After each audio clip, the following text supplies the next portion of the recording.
Bonjour à toutes et à tous et bienvenue dans cette première émission de Débat de Café. Je suis Ismaël, je serai le présentateur de cette émission.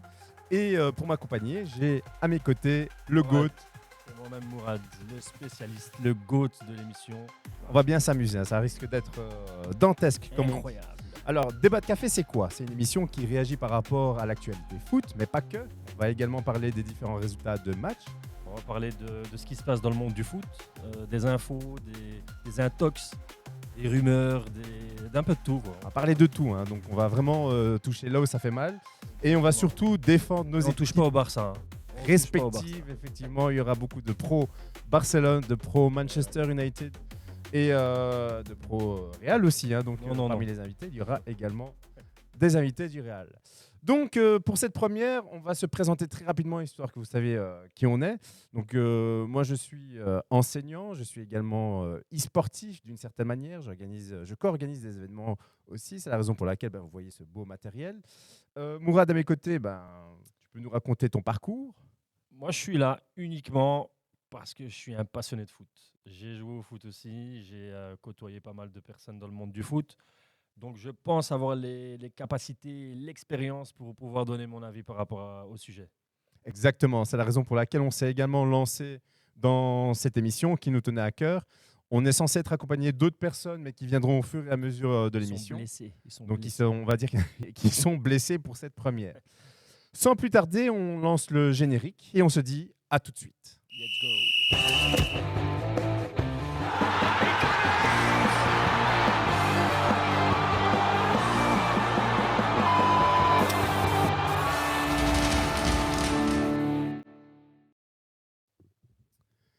Alors, il faut savoir que l'émission est découpée en plusieurs rubriques. La première rubrique se nomme Y'a match. Exactement, ce soir, il y a match. Donc, pour évoquer les différents résultats du week-end. Ensuite, on passe à la rubrique des tops et des flops, parce que oui, chaque semaine, il y a des tops, mais il y a également... Les flops. Et on enchaîne avec le but de la semaine qu'on aura choisi au préalable, avec bien évidemment l'idée de vous faire participer à cela également et nous partager votre but de la semaine sur nos réseaux sociaux. N'hésitez pas à partager un maximum et il faut des réactions par rapport au but parce que voilà, nous, on va choisir des buts, mais vous aussi, vous pouvez le faire. Bien sûr, et on a plein de surprises pour vous, des quiz, énormément de goodies à gagner par la suite. Donc, n'hésitez pas à vous engager, à s'abonner et à partager un maximum. Ça nous ferait très plaisir. Et donc, on va enchaîner avec la première des rubriques. Il y a Y'a match.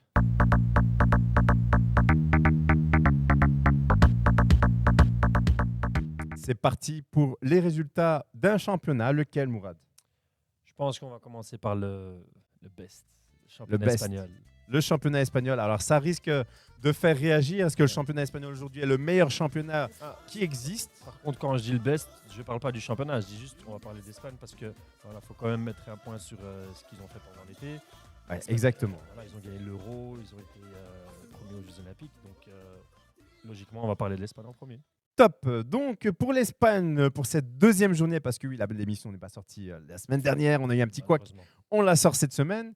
Pour cette deuxième journée, on commence avec l'Atlético de Madrid et Gérone, dont le résultat est... Très, très gros match. 3-0 pour l'Atlético à domicile. 3-0, donc une équipe en forme, j'ai envie de dire, hein, qui sont tout de même troisième du championnat, avec 2 matchs, une victoire et un nul, malheureusement. L'Atlético qui fait un bon début de championnat, même si le premier match c'était un match nul, mais qui se rattrape bien contre Girone, vu que Girone l'année passée, c'était la révélation en Liga.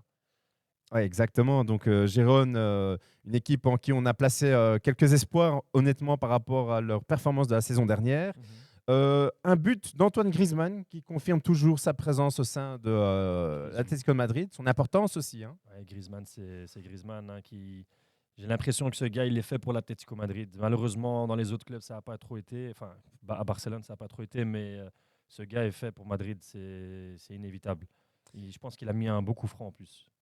Et donc, le deuxième buteur, Llorente, sur une passe d'Antoine Griezmann. Donc, Griezmann, comme on l'a dit, un but, une passe décisive. Ouais, ça j'ai vu en direct. En fait, j'ai regardé le match à partir de la deuxième mi-temps. Et je suis tombé sur le but de Llorente. Une grosse frappe. Il ne se pose pas de questions. Il allume et le gardien ne voit rien du tout. Et on finit donc à la 94e minute, un but de Coquet sur une passe de Llorente. C'est la légende Coquet, la légende de l'Atlético. Qui ne lâche rien malgré les saisons. Petite Notion également sur Julian Alvarez, qui a été le plus gros transfert de cet été, j'ai envie de dire, qui passe de Manchester City à l'Atlético de Madrid. Un bon transfert, tu penses? Franchement, il y en a qui vont dire non, mais moi, je suis tout à fait d'accord avec son transfert. Le gars, il a un potentiel incroyable et malheureusement, à City, il y a Haaland qui est inévitable. Donc, Alvarez prend la place à Atlético Madrid, titulaire numéro 9. Et il va jouer, il va prendre de l'expérience. C'est un gros club, l'Atlético. Ils sont toujours dans les 3 premiers en Liga, donc c'est un très bon transfert pour moi. Et en plus de ça, entre parenthèses, il retrouve Simeone qui est argentin comme lui, donc le feeling va se faire automatiquement. Bien évidemment, toujours avec Simeone, qui n'a plus rien à prouver, j'ai envie de dire aujourd'hui, qui a remis en place cette équipe de l'Atlético de Madrid. Il fait partie des meubles de l'Atlético Madrid. Donc voilà, ça fait peut-être même presque 10 ans qu'il est sur place. Donc j'ai tombé sur cette info récemment. Facilement 10 ans. Top. Petite mention également pour Alexander Sorloth, le joueur de Villarreal qui a été transféré à l'Atlético de Madrid. Ouais. Un très bon transfert, mine de rien. J'attends énormément de ce joueur. Franchement, mais c'est ça qui est beau avec l'Atlético de Madrid. En fait, ils arrivent à prendre des joueurs qui sortent un peu de nulle part. Après, bon, il a fait une belle saison l'année passée. Je me rappelle, je pense qu'il y a un match contre Madrid où il met un triplé. Exactement, donc on n'oubliera jamais ce match-là. Parce que... j'en suis sûr et certain qu'il va briller à l'Atlético Madrid. Cette équipe arrive à faire briller des petits joueurs et les rendre meilleurs. Ah, exactement. Donc on attend beaucoup de l'Atlético Madrid cette saison qui auront faim, en tout cas, même en Ligue des Champions. Donc, exactement. Ils ont l'équipe pour cette année. Le deuxième match, Alaves contre Betis. Betis qui a réalisé un transfert tout de même intéressant. Ils ont recruté Victor Roque, l'attaquant de Barcelone, qui n'avait pas beaucoup joué sous Xavi. Donc, on espère qu'il aura plus d'opportunités là-dessus. Est-ce que tu peux nous dire quelque chose? Je sais que tu supportes Barcelone. Bah oui, évidemment. Je suis les infos par rapport à Victor Roque. Franchement, c'est un joueur qui a un potentiel incroyable. Après, il est très jeune et... moi, personnellement, je pense que c'était une erreur de le ramener aussitôt en Espagne, enfin à Barcelone. Il est venu l'année passée en hiver. Barcelone n'était pas très bien. Et il y avait Lewandowski, donc c'était sûr et certain qu'il n'allait pas beaucoup jouer. Et donc voilà. Mais maintenant, il est prêté. J'espère qu'il va réaliser une bonne saison. C'est un bon club, Betis. C'est un bon club pour les jeunes joueurs comme ça qui viennent d'arriver. Et en espérant qu'il explose là-bas et qu'il revienne à Barcelone très vite. Ah, on espère pour lui. On passe ensuite à Leganés contre Las Palmas, 2-1 pour Leganés à domicile. Ensuite, on passe au match du Real Madrid contre Valladolid. Ici, il y a beaucoup de choses à dire. Donc, effectivement... Alors, on commence par quoi? Qu'est-ce que je vais dire sur le Real? Après, honnêtement, le score, il est là. Assurer la victoire à domicile, c'est leur premier match à domicile, ça, c'est fait. Ouais, c'était important, surtout Santiago Bernabéu. Mais il y a toujours un mais. Quand tu es le Real Madrid et que tu as investi Kylian Mbappé, tu ne peux pas marquer le premier but en deuxième mi-temps. Je suis désolé. C'était 0-0 à la mi-temps. Les fans étaient vraiment déçus. Le jeu, c'était pas trop ça. Et ils ont encore dû se remettre à l'inévitable Valverde, qui pour moi est incroyable. Chaque saison, il fait que monter. Ce gars-là, c'est vraiment... Ouais, Valverde qui n'a vraiment plus rien à prouver aujourd'hui. Et j'ai l'impression en prenant ce numéro 8 de Toni Kroos, il a d'une certaine manière envie de prouver le pourquoi. C'était son idole d'une certaine manière, Toni Kroos. Donc je pense que ça lui a fait beaucoup de bien de marquer ce but. Et on a vu sa grinta quand il a marqué. La rage au ventre de Valverde. C'est incroyable parce que ce gars-là, en fait, je pense que si maintenant le Real Madrid continue à acheter des joueurs là, Tchouaméni par exemple, Camavinga, Brahim Diaz au milieu, et Arda Güler qui peut aussi jouer au milieu, et ce gars-là sera tout le temps titulaire, comme ça vous savez. Et tu l'as dit, j'aimerais mettre une mention spéciale pour Arda Güler qui a été titularisé suite à la blessure de Bellingham qui malheureusement sera absent un mois. Et j'ai l'impression que ça va, il a eu ces petites occasions. Quelques déchets par moment, je pense qu'il aurait pu faire mieux, mais bon, on n'oublie pas son âge, il est très jeune, il est dans une équipe très compétitive, donc ça rigole pas. C'est déjà bien qu'il soit titulaire. Exactement. Mais il a eu un certain impact offensif, on va dire ça comme ça.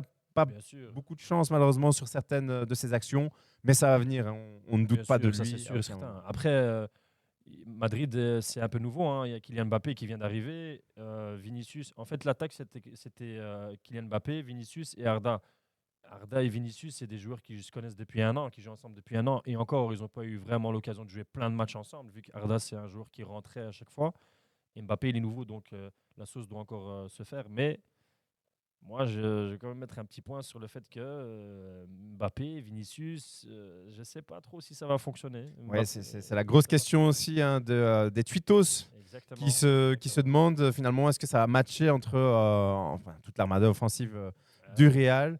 Et une autre mention spéciale, en réalité, on n'a pas parlé de ça encore, mais Hendrik a marqué. Hendrik, sacré Hendrik. C'était un peu le. En fait, je me rappelle, Hendrik et Victor Roque, c'était les deux petits talents au Brésil où l'avenir était placé en eux. C'était vraiment les révélations. Et après, voilà, il y a eu un va à Madrid, un va à Barcelone, donc forcément, il y a un impact. Maintenant, je pense que voilà, pour l'instant, Hendrik, ça lui réussit un peu plus parce que c'est le joueur qui a été le plus convoqué avec l'équipe nationale du Brésil. Et là, ouais, il monte à 95e, il marque un beau but en plus. Crochet, il Oui, se oui, oui. retourne, il met du pied droit, mauvais pied, il marque une belle frappe. Bon, franchement, je pense qu'il va faire du bien au Real cette année. On n'en doute pas. Et maintenant, la vraie question se pose est-ce que Ancelotti ne devrait pas prendre ses responsabilités et peut-être même titulariser Hendrik à la place de Mbappé s'il Non, continue à non, performer de cette manière-ci? non, non, ça jamais, ça n'existe pas. Donc c'est la question qu'on se pose. N'hésitez pas à réagir par rapport à cela. Ça, Hendrik pourrait-il prendre la place d'Mbappé? Oui, non. Dites-le nous en commentaire. non, je le dis directement maintenant, non. On continue, on enchaîne avec l'Espagnol qui perd à domicile face à la Real Sociedad. Un joli but de Kubo finalement qui enchaîne avec contrôle orienté, qui rentre dans la surface avec le pied gauche et qui met en pleine lucarne. Très, Donc, très bon très joueur, beau ce but, Kubo, Kubo. franchement. Est-ce qu'il appartient toujours au Real, Kubo? Non, Oui. non, Non, il il a était été vendu. transféré. Non, il a été vendu. Je pense qu'il a été transféré. Ensuite, Getafe Vallecano, un joli 0-0 des familles. Mhm. Donc, pas grand-chose à dire par rapport à cela. Enfin, Barcelone-Atlético de Madrid, c'était une rencontre assez intéressante, notamment pour un joueur qui s'est encore plus révélé, Pau Cubarsí, qui a reçu même des louanges de Ernesto Valverde, l'entraîneur de l'Atlético Exactement. Bilbao. Exactement. Valverde. En fait, le plan de jeu de Valverde, lui qui connaît bien le Barça, pour les avoir entraînés pendant 2 ou 3 saisons, le plan de jeu de Bilbao, c'était justement de faire un pressing haut sur la défense du Barça, mais quand tu as un talent comme Koubarsi qui perd aucun ballon sur la relance, c'est très difficile de presser sur une équipe où le défenseur central, en fait, une fois qu'il est pressé, ben, il arrive à trouver des solutions et avoir une qualité de passe incroyable, c'est vraiment magnifique. Et ça fait le bonheur des fans comme moi. Incroyable. Cubarsí, on lui souhaite tout le meilleur du monde. Lewandowski qui marque, très important. Lewandowski pour la confiance. Franchement, très beau début de saison de Lewandowski. Il a été décrié, je pense, en fin de saison dernière, donc c'était un peu plus compliqué, mais voilà, cette année, il est là. 3 buts en 2 matchs. Tu sais que j'ai vu une info là tantôt, c'est sa meilleure stat en 5 ans. En Le début de 5 ans, saison. ah ouais. Exactement. Incroyable. Mais je pense qu'il y a aussi un petit peu un impact de Hansi Flick. Hein. Parce que Hansi Oui, Flick, on rappelle Hansi Flick qui a rejoint Barcelone cet été, qui a pris la place de Xavi d'une certaine manière. Xavi qui avait été remercié en fin de saison dernière. C'était un peu le cafouillage parce qu'à un moment, il prolonge, puis après, non, finalement, je pense qu'il c'est pas bon. prolonge, et puis un mois plus tard, on le licencie. Oui, c'est un peu compliqué l'organisation à Barcelone. La structure pose énormément de problèmes. Quelques supporters sont en colère également vis-à-vis de la Porta, donc c'est quelque chose à souligner. Donc, comment va se reprendre Barcelone? Pour le moment, je pense que ça va. 2 matchs, 2 victoires, 6 points. On reviendra sur les premiers, parce que Barcelone est deuxième actuellement. Les premiers nous ont quand même étonnés. On reviendra là-dessus par après. On enchaîne. Osasuna, Mallorca, 1-0 pour Osasuna qui assure à domicile. L'équipe qui m'a un peu déçu honnêtement, FC Séville, Villarreal. Séville qui perd 1-2 face à Villarreal. C'était un peu compliqué. Séville, pour la petite info, qui a perdu son buteur, En-Nesyri, qui a rejoint, si je ne dis pas de bêtises, Fenerbahçe de Mourinho. Exactement. Donc, j'ai envie de dire très bon choix de carrière. Fenerbahçe, c'est une équipe qui commence à avoir énormément de bons joueurs. Très bon choix de carrière, ça, je ne sais pas. Je ne pense pas que je dirais ça parce que voilà, Séville, ça reste quand même Séville. Et, avec tout le respect que j'ai pour les. C'est un Séville un peu fatigué, j'ai envie de dire. Donc, ce n'est pas non plus le Séville que l'on a connu ça, c'est sûr et certain. dans sa meilleure période. J'espère pour lui qu'il va réussir à performer là-bas parce qu'il est quand même en concurrence avec Dzeko. Ouais. Dzeko et Tadic qui a rejoint cette année ou l'année passée Fenerbahçe. Et donc voilà, bonne chance à lui en tout cas. Bonne chance à lui. Mais on mettra tout de même la lumière sur Liké Bakio, donc le joueur belge qui a marqué le seul but de la rencontre du FC Séville. Exactement. Donc, C'est un très bon talent celui-là aussi. Franchement, il a un bel avenir. Exactement. Et c'est quand même dommage parce qu'ils perdent le match sur le fil à la 95e minute, un but de Pérez. Et voilà. Et j'ai l'impression que le foot, depuis peut-être 2 ans, 2 ou 3 ans, depuis qu'on voit beaucoup le temps additionnel de 10 minutes, 12 minutes. Avant, ça n'existait pas trop, ça. C'était 2-3 minutes, 4-5 minutes max. Ouais. Maintenant, on voit des 15 minutes, etc. Mais j'ai l'impression que les équipes arrivent à marquer de plus en plus dans le temps additionnel, en fait. Oui, des équipes qui marquent de plus en plus dans le temps additionnel parce que peut-être les joueurs se réservent d'une certaine manière, donc gardent un peu pour la fin. Et voilà. Et Comme puis, quoi, ça pose quand même une question. Est-ce que finalement, ce choix de rallonger un match, sachant qu'il y a des joueurs qui littéralement se prennent plus de temps, se reposent un petit peu, ne se donnent pas à fond jusqu'à la dernière des minutes, est-ce que finalement, c'est un bon choix? Ça joue aussi sur l'aspect changement des coachs. Maintenant, un coach, voilà, il sait qu'il y aura sûrement peut-être 8-9 minutes de temps additionnel. Eh ben, il peut se permettre de faire un changement tard. Ça joue aussi beaucoup, ça. Oui, exactement. On enchaîne avec l'équipe qui assure depuis quelques temps. Beau début de saison de Celta Vigo. Franchement, 3-1 à domicile contre Valence en plus. Après, voilà, en Valence, ces dernières années, elle est un peu dans le dur.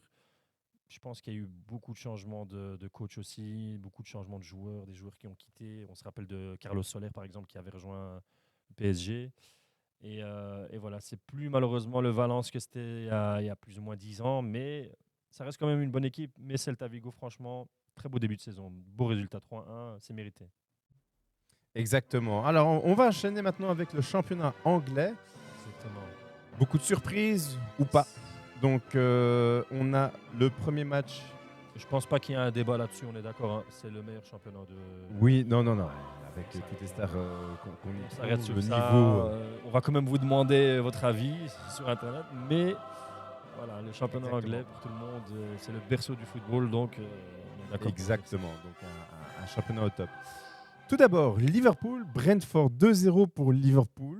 C'est un score plutôt logique. Liverpool à domicile, changement de coach, un coach qui fait beaucoup de bien. On n'oubliera jamais le grand Jürgen Klopp, ce qu'il a réalisé avec Liverpool. Mais c'est les fondations d'une certaine manière parce qu'on retrouve des joueurs qu'il a achetés. Luis Diaz qui est toujours aussi excellent et Mohamed Salah qui assure complètement. Franchement, Mohamed Salah, ça fait. Là aussi, j'ai vu un truc du genre. Ça fait, je pense, peut-être 6 ou 7 années de suite qui marque la première journée de championnat avec Liverpool. Incroyable. Stat incroyable. Ce gars-là, il est fait pour Liverpool. Lui aussi, par exemple, un joueur comme ça, moi, je ne le vois pas dans une autre équipe que Liverpool. Franchement, il se sent à l'aise. Tout à fait d'accord. Mais il était déjà très très bon quand il était à Fiorentina. Fiorentina, il a fait pas quand mal. Il a fait l'AS Rome également, il était excellent. Finalement, il y a juste son passage peut-être à Chelsea qui a été un peu plus compliqué. Ouais, c'était sous mais Mourinho. voilà. Sous Mourinho, il a été un peu compliqué. Ouais. C'était, je pense, la même époque de si je dis pas de bêtises, de Kevin De Bruyne, d'un Lukaku quand ils sont passés à Chelsea. Je pense que c'est la même époque. Oui, donc c'était un peu compliqué pour tout le monde finalement.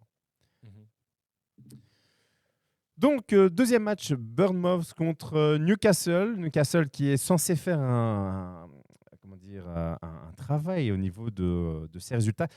Un peu compliqué, il perdait 1-0 quasi l'ensemble du match. Bournemouth arrivait à gérer, à contenir les attaques de Newcastle. Et finalement, Newcastle qui arrive à marquer ce but. On est un peu déçus pour eux, mais voilà. C'est une équipe qu'on attend cette année. Hein, donc, ouais, franchement, Newcastle, c'est une équipe où voilà, on a investi énormément d'argent.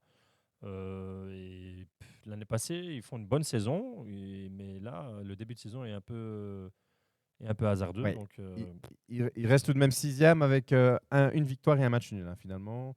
2 buts marqués et 1 but encaissé. Donc, c'est le but contre Bournemouth qui a été encaissé.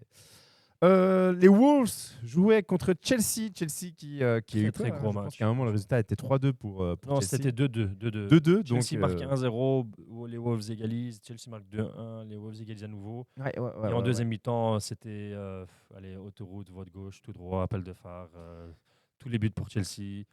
dont un triplé de Nordin Mudueke qui a fait une deuxième mi-temps incroyable. Et Triplé de Nordin Mudueke sous 3 passes de Cole Palmer. 3 passes de Cole Palmer et qui Exactement. marque aussi un but. Donc ça fait un but et 3 passes décisives. C'est Cole Palmer vraiment- qui est la sensation dans cette équipe de Chelsea et on Il est attend sur, énormément. Déjà, sa finale de l'Euro était incroyable avec son but marqué contre l'Espagne qui avait relancé quasi l'Angleterre. Donc, On se rappelle que Cole Palmer n'était même pas titulaire là. Tous les matchs avec l'équipe nationale. Il ne le jouait pas. Je pense que même les 2 premiers matchs, il n'avait pas joué une minute.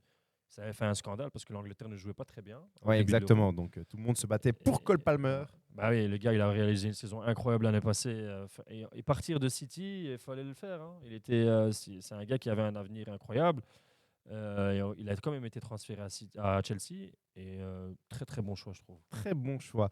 Petite mention également sur Joao Félix qui a été transféré définitivement vers Chelsea et qui marque son but pour son premier match sous ses nouvelles anciennes couleurs, j'ai envie de dire. Ouais, j'espère Donc, vraiment que sa carrière va s'envoler à Joao oui, Félix. parce C'est un que gars avec un talent incroyable. à force de faire énormément de transferts, à un moment, on commence à s'y perdre avec lui. Mais bon, il est encore jeune, je pense.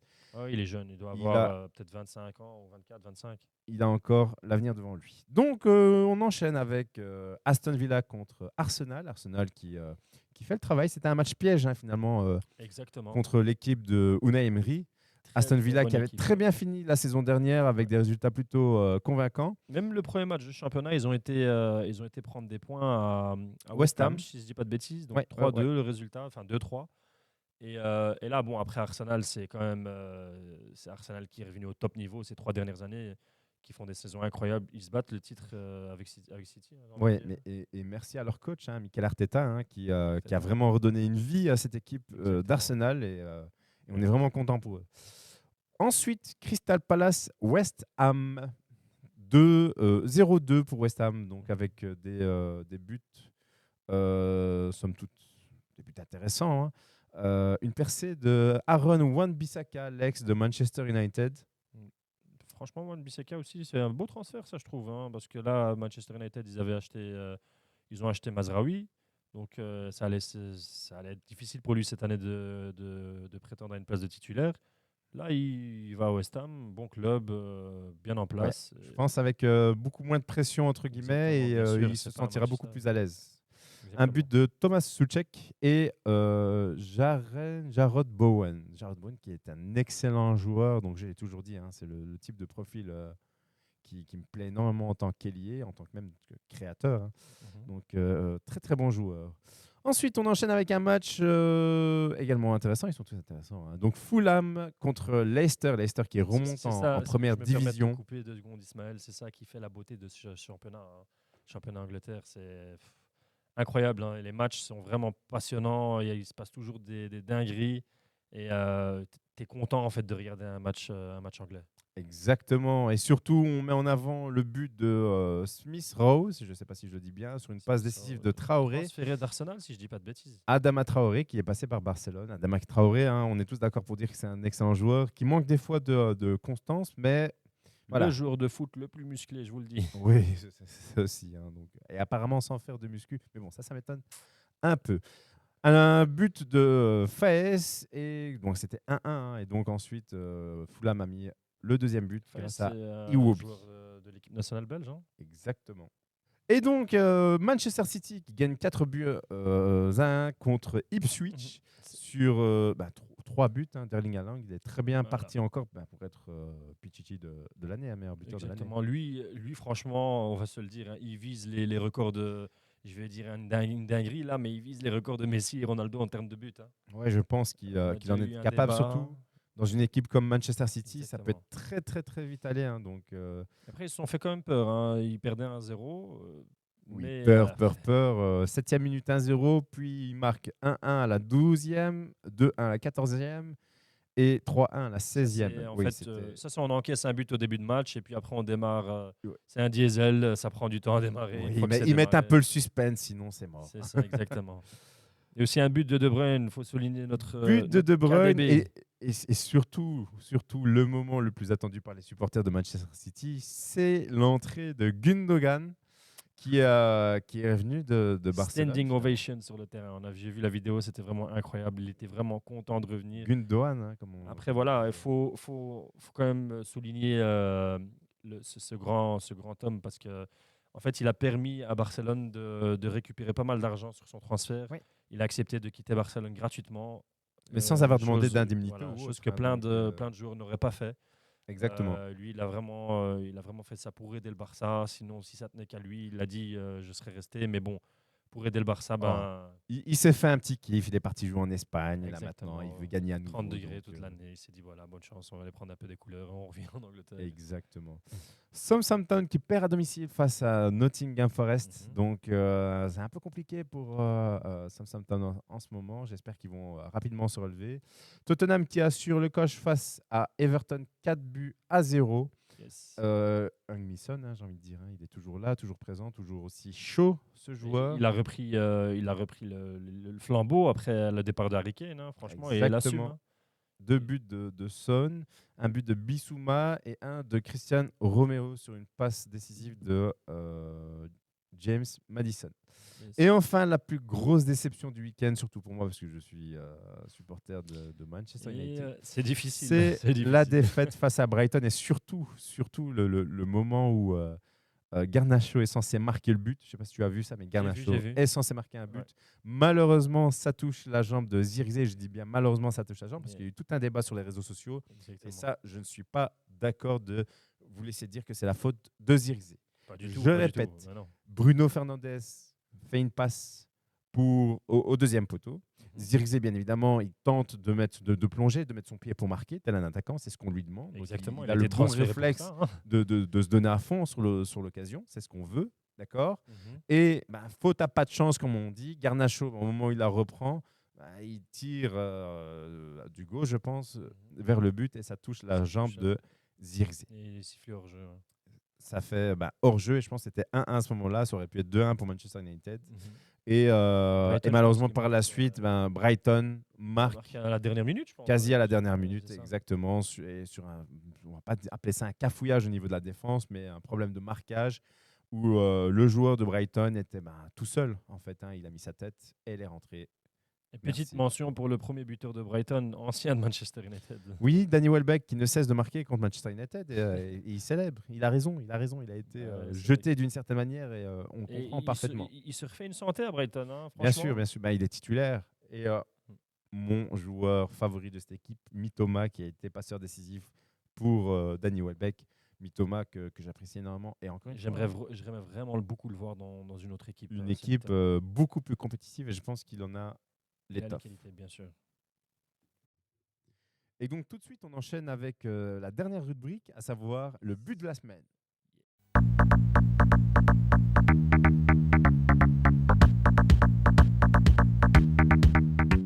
Alors, le but de la semaine, moi j'aimerais tout de même l'accorder à 2 joueurs. Le premier, on a parlé, on a discuté. Hein, il s'agit de Hendrick qui a marqué son premier but en Liga. Il y a de quoi débattre sur les deux buts. Oui, exactement. Donc, et j'ai beaucoup apprécié. Il y a une vidéo qui tourne sur les réseaux, je ne sais pas si c'est vrai, il faut voir, mais on avait l'impression que il continue à courir après le match. Donc, certainement pour je n'ai pas vu, franchement. Voilà, un petit entraînement post-match ou que sais-je. Mais voilà, c'est un jeune à suivre. C'est un jeune qui a énormément de pression. Je pense qu'il a 17 ans. Un jeune qui est, pour lui, je ne sais pas si tu as suivi, son plus grand fan, c'est Bobby Charlton. Ah, bien sûr. Mais bon, ils le disent tous, hein, Bobby Charlton, et puis c'est Zidane, et puis c'est je ne sais qui. J'ai toujours été fan de... Ce qui est marrant, c'est que dans le vestiaire de Real Madrid, son surnom, c'est... Bobby. Exactement. Du coup, on continuera de l'appeler Bobby. Voilà, on va l'appeler Bobby. C'est fini, Hendrick. Incroyable. Et toi, ton but de la semaine? Alors moi, le but de la semaine, pour moi, je l'accorderai quand même à Yamal, Lamine Yamal. Lui aussi qui a passé un été incroyable. Franchement, il fait un Euro magnifique. Pour moi, et ça c'est uniquement pour moi, je le mets meilleur joueur de l'Euro. Enfin, ils l'ont donné à Rodri, mais pour moi, c'était Yamal. Oui, non, Yamal qui a fait un Euro formidable, incroyable. Et puis, voilà, qu'il y a eu aussi un événement récemment qui a un peu dérangé son début de saison. Son papa, malheureusement, a eu une altercation et voilà, il a été à l'hôpital. Heureusement que voilà, maintenant son état est stable, tout va bien, mais le gars est su rester focus sur ce qu'il sait faire de mieux en vrai. Donc, Moi, j'ai là, quand le même but, peur. J'ai quand même peur que, tu vois, toutes ces affaires avec son père l'amènent dans des situations où il ne c'est va vrai. plus vraiment penser au foot. Donc, moi, ça me fait un peu peur tout ça. Tu vois, Après, l'entourage, c'est très important pour un ouais, joueur. Et ça, c'est. c'est vrai que c'est un peu, ça peut déranger, mais je sais pas, je le vois assez concentré et je pense qu'il a la tête sur les épaules. À voir. À voir pour la suite. On lui souhaite le meilleur, bien évidemment. Il a déjà gagné l'Euro à 17 ans, 18 ans. Et Ouais, ça, c'est c'est déjà vraiment beau début de très carrière, beau. hein, et son but, franchement, contre Bilbao, est vraiment magnifique. À l'entrée de la surface, il contrôle, il rentre. Et en plus de ça, il y a Nico Williams qui est devant lui. Nico Williams, hein, mais il y a tout un feuilleton autour de Ouais, Nico Williams. On va pas revenir là-dessus, mais bon. Viendra pas à Barcelone. Puis après, c'est l'un des meilleurs amis de Yamal. On a l'impression qu'ils se connaissent très bien, qu'ils connaissent exactement. toute sa famille. Ouais, Donc on voilà. aimerait le voir à Barcelone, mais bon, Barcelone, les finances, tout ça, c'est un peu compliqué en ce Il va moment. quand même finir par venir, j'en suis sûr, certain. Ben, on espère pour lui. Mhm. On va clôturer ici l'émission Débat de café pour cette première. Comme vous l'avez remarqué, on est toujours en phase test, on essaye des choses, on met en place tout un tas de logistique, on essaye de maîtriser aussi tout ça. Bien évidemment que l'émission s'améliorera au fur et à mesure, mais pour ça, on a vraiment Ça, besoin de j'en votre doute pas, soutien. personnellement. J'en suis sûr et certain que l'émission sera top. Continuez de nous soutenir et vous verrez, vous le regretterez pas et on sera toujours là pour vous divertir. Et donc, pour nous, c'était vraiment un véritable rêve, en tout cas, de mettre en place ce type d'émission. Maintenant qu'on a commencé à avoir du matériel, on s'est dit, pourquoi pas le faire maintenant, même si on a C'est ça. des vies chargées. Par exemple, lui, il a entraînement là tout de suite. Moi, j'ai Exactement. encore des leçons à préparer pour demain. C'est pas facile, mais voilà. Merci en tout cas d'avoir suivi cette première émission de Débat de Café. Voilà. On vous souhaite le meilleur et on J'aimerais vous quand dit... même préciser, pour la première, c'était un peu court. Voilà, pour les prochaines fois, à mon avis, les vidéos vont durer un peu plus longtemps et surtout, voilà, restez concentrés, restez branchés parce que on sera accompagné de pas mal de surprises ici. Ouais, des surprises, on en a. Mais pour ça, ça sera pour la prochaine fois. On vous dit ciao et on se dit à la prochaine. Ciao, ciao, ciao. Voilà.